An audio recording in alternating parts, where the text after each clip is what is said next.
Got a little bit of coffee on my mustache. This sip is for one of my viewers named William. Young lad. Here you go. This sip's for you, buddy. Hey, fellas. Welcome to an exciting new series here at Prime Model Works headquarters. We're going to be building Tamiya's 1/48 scale F4U-1A Corsair. Now, I think I built this one before. I might have built the other one. I think there's another one they call the bird cage. I think I might have built that one. I don't know. It might have been this one. Who knows? I don't think I did a video on it. I may have. I don't know. I'm getting old. Anyway, fellas, this should be a fun series. I've already started on it.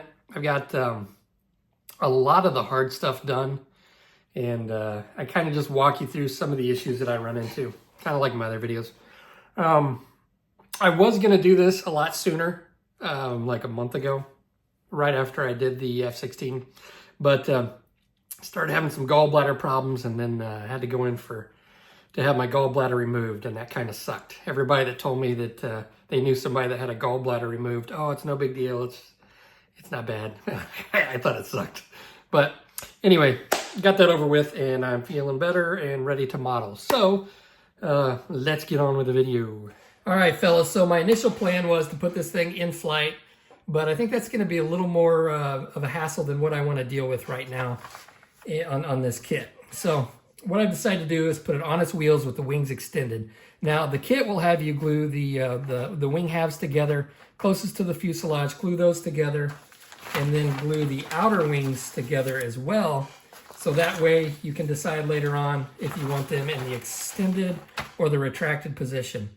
Now, since I do want them in the extended position, from what I remember, the join when you do it this way isn't going to be as good when the wings come together.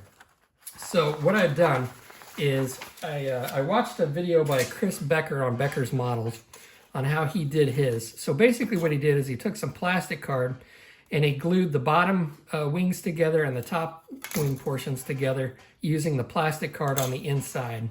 And you get a pretty clean join. That's pretty nice right along the bottom. The top's pretty good. I did get a fingerprint in there or something I'm going to have to take care of, but it's going to be okay. I can deal with that. This looks pretty good as well. But what I didn't anticipate is because I'm going to have the landing gear bay open, there is a section, this piece right here, that I had to glue in there. And because I had put the plastic card in there, it did make it so that this didn't fit right. It was raised up a little bit, and it caused me some issues when I went to fit the wing on. So what I'm doing now is I've got this one to fit, and it fits pretty well. I do have some ejector pin marks that I have to take care of, but I'll take care of that here in a little bit. So what I had to do is I had to take an X-Acto blade and come in here and chip away some of this plastic card so it would allow this side of the wheel bay to fit in there nice and flush. And that's what I'm doing, working on this other side. So I just have to come in here, chip this away a little bit with my X-Acto blade, scrape it away, do whatever I need to do to get that taken care of, to get this to fit in here. So that's what I'm working on now. It's going to take me a little bit, just some scraping and fitting and sanding to get that to where these wings fit nice and flush. All right, let's take a look at a few things I've done off camera. So what I've done, as you can see, I've got the fuselage taped up here. And when I put the cockpit together, it was somewhat flimsy. So when I glued that together while the glue was setting, I went ahead and I inset it into the fuselage so everything dries and cures where it's all nice and aligned and where it should be. So we'll go ahead and untape this. And that's typically what I like to do when I have something like this where the cockpit, or the cockpit here is kind of flimsy, is I want to make sure that it cures where it's aligned to where all I have to do is just sit it in here just like so, and it fits in there perfectly, and the glue cures up, and that way everything is where it should be. So I've got this together. I went ahead and put it all together. It's more of a hassle to do it this way when it comes to painting, but I went ahead and did that anyway because I didn't want to like glue over my paint, and I don't know, I just felt like doing it this way. So anyway, I've got that done. I've got the wings all together, as you can see here. There are some issues I'm gonna have to fill in where there's a little bit of a step on some here. I've went ahead and I've sanded along the leading edge of the wing, but I am gonna have to come and fill that in, and we'll probably do that with some CA glue and metallic pigment. For those that are new to you or new to my videos, CA glue and metallic pigment is my filler of choice. Now, hopefully the camera will pick this up, but right along here, you can see there's some white stuff. Now, if I come along here and try to put my filler in here, right along this part right here, there's a little bit of white you can see. That is never going to get filled in. So what I like to do is I'll come in here and I'll just, it's basically there's some, I don't know, particles and stuff in here that are never going to get filled in. So I just go in and I scrape those particles out. And that way when I come in with my filler, it's going to fill that in nice and neat. Because I can, if I left all those gribblies and crud in there, and I try to fill that in, it's just never going to get filled in. So I just come in here and scrape out those little gribblies, or whatever you want to call them. So then that will get filled in. It looks pretty nasty up here. I'm really not happy with how the leading edge of the wings went together.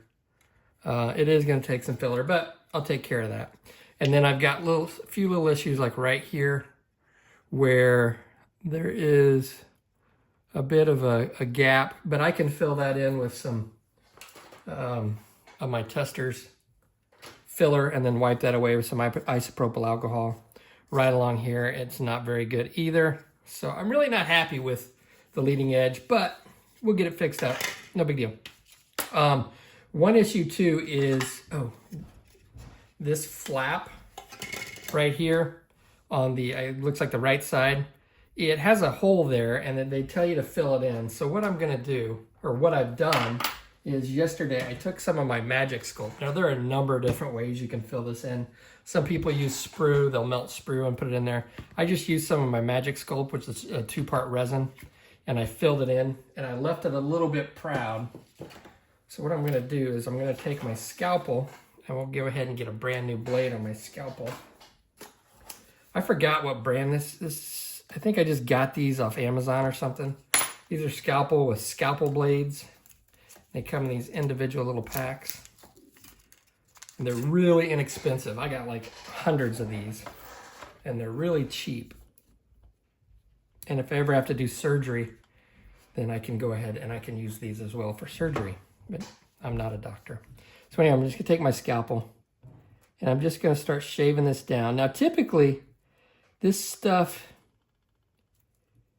is a little coarse. So we'll spray some, when we go to prime it, we'll see what it looks like when I prime it. I'm just gonna shave this down a little bit. I'll be careful not to go too far. But we'll be able to tell what it looks like when I prime it, if it's too coarse or if there's some issues. And then I can just come in here with some Mr. Finishing Surfacer and then fill it in and sand it, and it should be good to go. Also do that on the bottom. Just kind of shave this off little by little. And then we'll come back with some sandpaper and sand this away. Now when this dries, it's pretty hard, but it is sandable. It's gonna be harder than the plastic, but just shave it away.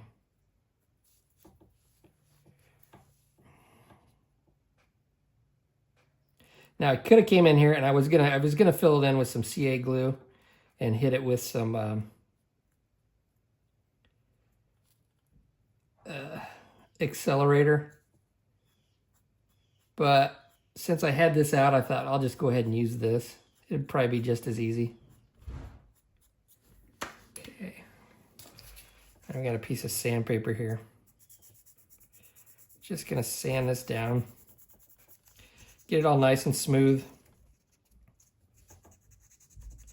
And then we should have this filled in nice and neat. All right.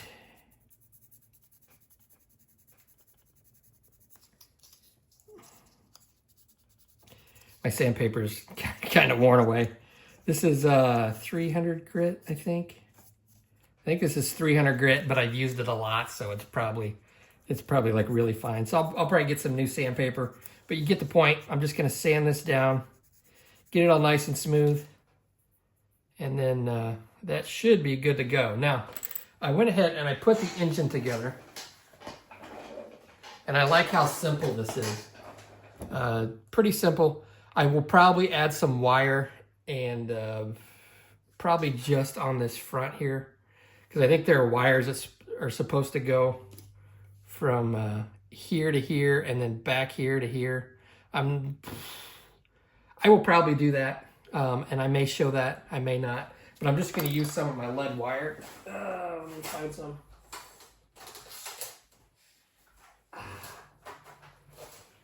So I've got this lead wire, and I got it off of from Bass Pro Shops. You get in this little container like this. I got this years ago. So I'll probably pick out a different size of lead wire. Let's see, I'm not sure, maybe it's a little too thin. Probably this size of lead wire. I can find out what. They're kind of hard to get out of here. This is 0.020 lead wire. And this is probably what I'm going to use. It might be a little too big, I'm not sure. And I'll drill holes right here in these little indents. I'll just drill a hole with a drill bit and then put my lead wire in there and glue it with some CA glue. And just add a little bit more detail to this engine here. All right, so what I've decided on, I'm gonna use a little bit thinner of a wire. I'm using the 0.015 lead wire. I think that'll look a little more appropriate. And what I've done is I've cut out little bitty sections of it equal to one of these squares. So I just laid it down and then cut out each one. I've got some CA glue over here, and I'm gonna go ahead and take my accelerator. As you can see, I've drilled out little bitty holes where they had that indent. I don't think I'm gonna do the ones in the back, and it's going to be a pain in the butt to really do those. It would be more realistic if I did them, but I'm just going to add some detail up front, and I think that will suffice. So I'm going to take some of my accelerator, and I'm going to put it on this one right here, okay?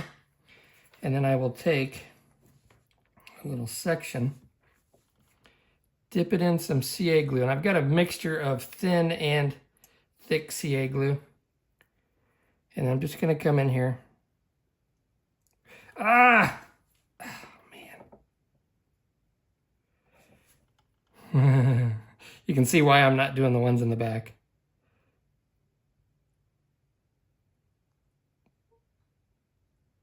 All right.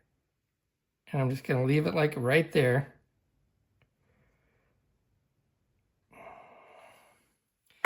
And I will wait for that to dry.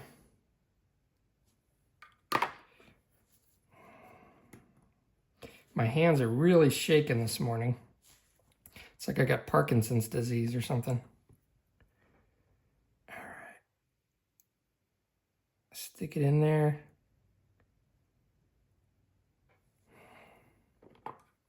I'm just going to go around and do this.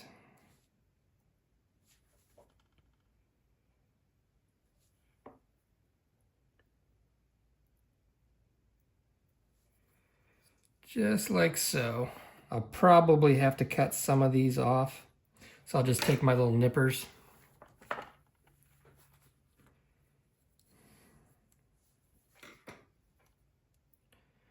You don't want to cut too much off. Okay. And then I can come down here.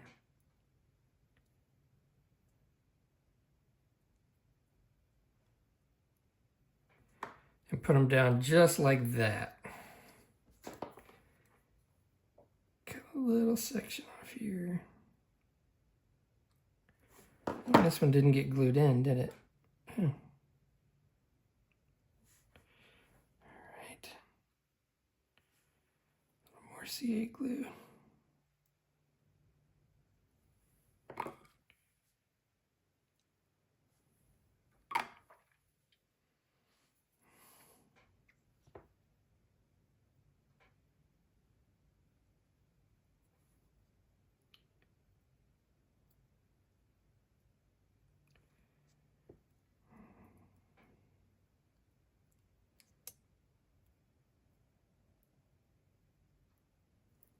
just like so.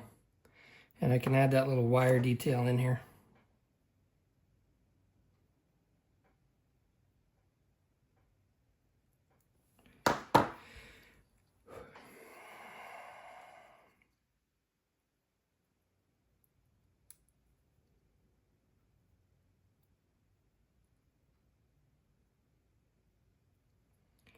Oh, and that didn't get glued down either. Okay. And then that way when I go to paint this, I'll paint these like a rust color and it looks really cool. I've done it on a lot of my other ones. And I think that will just add a little bit more detail to this engine that's kind of lacking in detail. All right, now since I've got the lead wire on, I've already got some CA glue out. I went ahead and I mixed up some CA glue and metallic pigment. I'm gonna go ahead and do the leading edges of the wings. Now, I glued these on probably a week or so ago. And so they're nice and cured. You don't want to put this down until the glue is fully cured. I usually wait a couple days before I fill in my seams. So since I've got the CA glue out, I went in and I mixed up some metallic pigment in it. And the only two pigments that I found to work are this MIG, what is this, gunmetal metallic pigment. And then you can also use graphite dry lubricant. I've tried other pigments and they do not work. These are the only two that I've found that work. So I'll take my glue looper. I've got it all mixed up. I just put a little bit in there. So I've got my little bitty glue looper here. And for those of you who've been watching my channel for a while, you know how this works. But I'm just gonna go in here and I'm just gonna start filling in this seam. And what I like about this is that it dries immediately and I can be very precise with it. So I'm not smearing a bunch of Tamiya putty on here. And this right here is where I went along and I kind of dug out that crud with my scribing tool.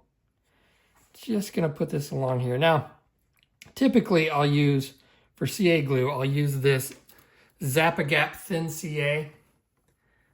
And even though the metallic pigment thickens it up, it does have a tendency to run. What I used for my CA here is I've got a mixture of thin and medium. And I've got a decent consistency, so you can see it doesn't like sprawl out everywhere. So it is somewhat thick. It's not too thick. But I can just put it along here. And I can put it exactly where I want it. And then I can use my accelerator.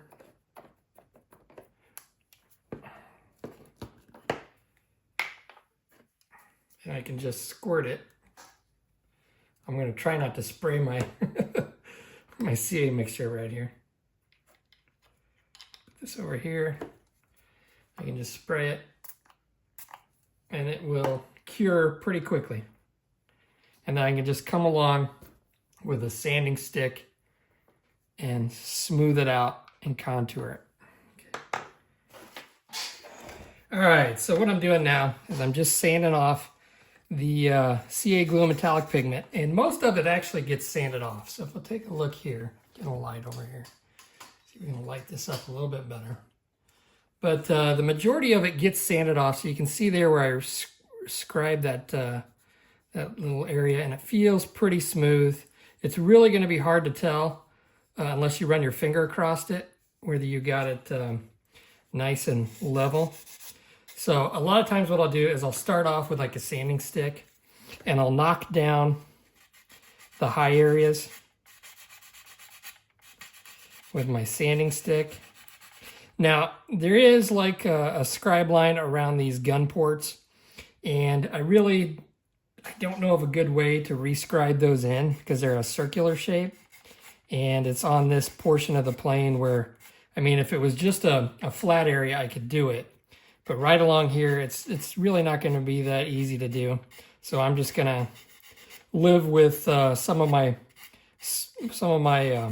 panel lines around those gun ports are going to be obliterated, and I'm not going to try to fill those in or redo those.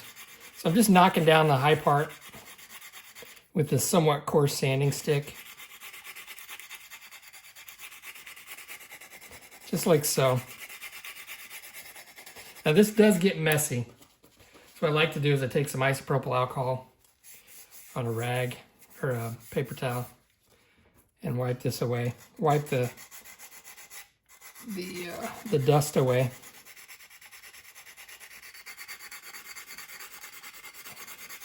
Just come along here like this. And once I get the high spots knocked down, then I can come in, and I've got some 600 grit sandpaper. I'll put some isopropyl alcohol on here, and then I'll start shaping it. And again, I'm not pressing hard. I'm letting the sandpaper do the work. I don't want to like make a wavy surface, so I'm not really pressing hard.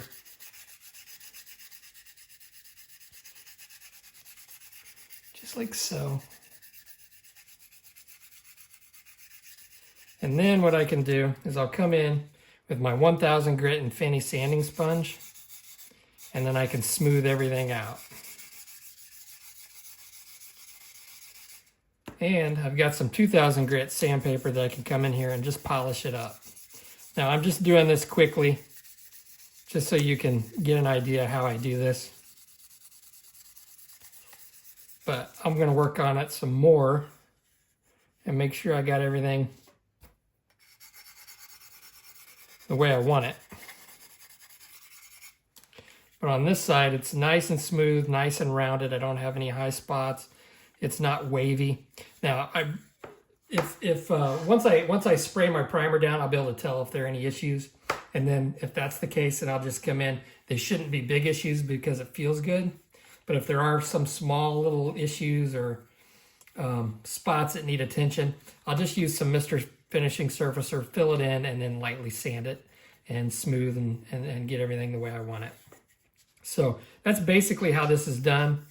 And I mean, this is, I don't have to wait for the stuff to cure because I sprayed it with the accelerator. It cures really quickly, and then I can get on with sanding, and I'm not wasting a bunch of time waiting for putty to dry. And this will fill it in nice and smooth, and it's just my preferred method. Now when I come in here, I've got my my razor saw. I'll come in here and I'll come from one side, come from the other side, and hopefully they meet in the middle.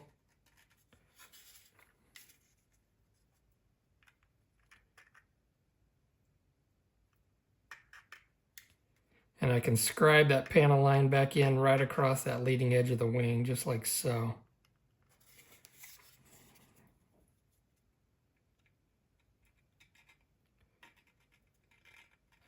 And they do meet. Then what I like to do is I'll take my scribing tool. This is an RB production scriber. And I'll just come along there and get the goobers out of it. And then I can come in with some, I like to use this Mr. Cement S, and I'll come in here and I'll dab a little bit of Cement S in there, and that will make that panel line look pretty much like the rest of the panel lines on the plane. So that is how I use CA glue and metallic pigment to fix this stuff. Now this still needs a little bit of work. I can feel it's a little bit wavy, a little bit uneven. So I'll continue on with sanding it and getting it just the way I want it. And we should be good to go on the leading edges.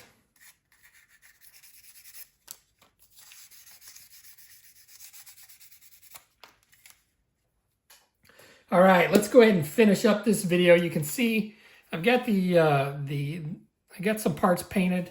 I'm getting ready to close up the fuselage. Got the cockpit done, got my pilot in there. I didn't do any pre-shading or post-shading. I just sprayed down my green color, and I did do a panel wash just to kind of dirty it up.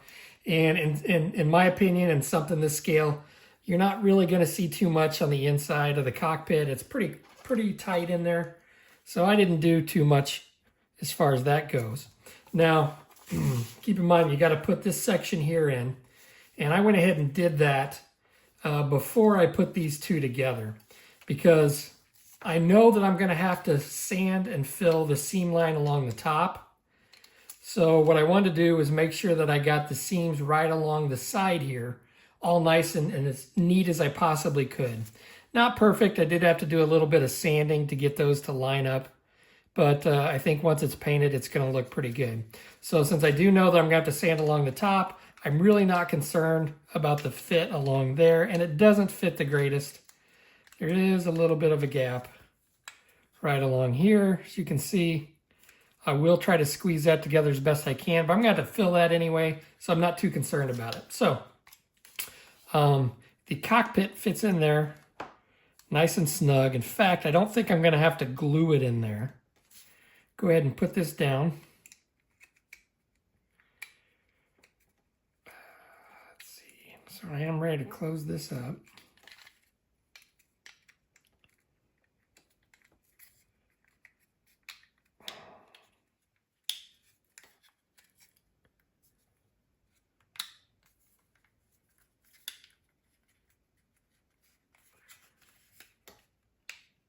Come on, fit in there. There we go. Nice.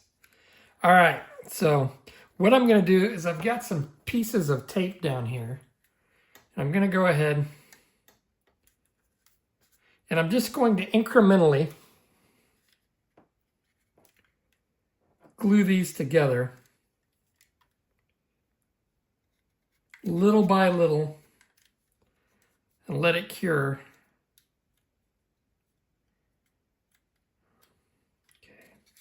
So probably what I'll do is I'll start right along here with some Tamiya extra thin. In fact, we'll go ahead and do this.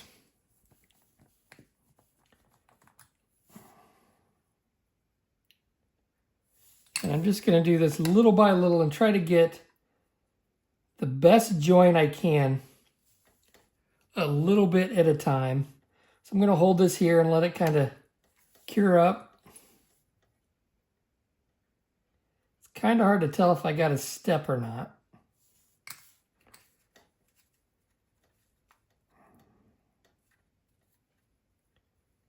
Hold that together. What's nice about this is I've got this open space down here. So I can go ahead and put some Tamiya extra thin right along here. And that's going to give me a better join as well.